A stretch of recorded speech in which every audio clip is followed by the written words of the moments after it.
দেখুন, এই যে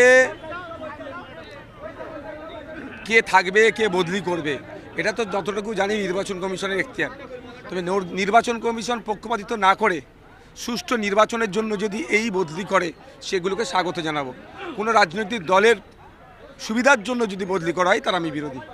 অভিষেকের অভিযোগ ফর্ম 6 আলাদা করে সিও অফিসে জমা দেওয়া হচ্ছে। কমিশনের মদতে বিজেপি বিহার উত্তরপ্রদেশ থেকে বাইরে থেকে লোক আনছে।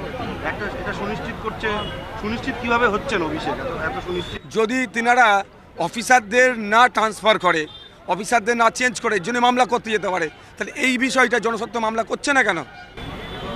ঠাকুরবাড়িতে দেখা গেল এখন সোমা ঠাকুরের নাম, শান্তনু ঠাকুরের স্ত্রী বাগদাতে ভোটে তার নাম ঘোষণা করা হয়েছে। ননদ বৌদি লড়াই হবে, মধুকর্ণা ঠাকুর ওখানে। দেখুন, ব্যাপারটা হচ্ছে রাজনীতি হবে, পারিবারিক সম্পর্ক পারিবারিক থাকবে।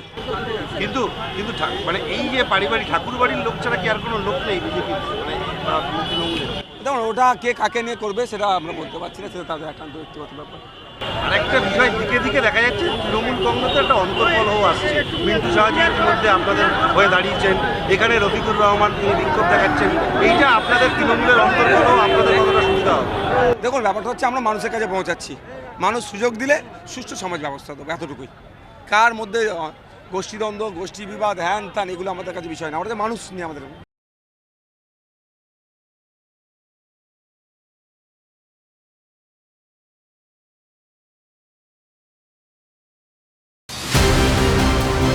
ইলেকশনের আগে মেয়েরা কি ভাবছে সেটা জানবো। আমাদের 3,000 টাকার দরকার নেই, আমাদের সম্মানের দরকার। ভোট হয়ে যাওয়ার পর আমাদেরকে আর কেউ দেখে না। ভোট তাদের মধ্যে আদৌ কি কোনো এফেক্ট ফেলে? দিদি ভাতা দিচ্ছে, এই ভাতার উপরে তো আর নির্ভর করে আমাদের সংসার চলবে না। উন্নতি বলতে এখানে কিছু নেই। কি হচ্ছে বলো তো? এক্সিবিশন টাইপের হচ্ছে, রাজ্য সরকার বলে দিচ্ছে শিল্প আসছে। পার্সোনালি আই লাইক দিদি।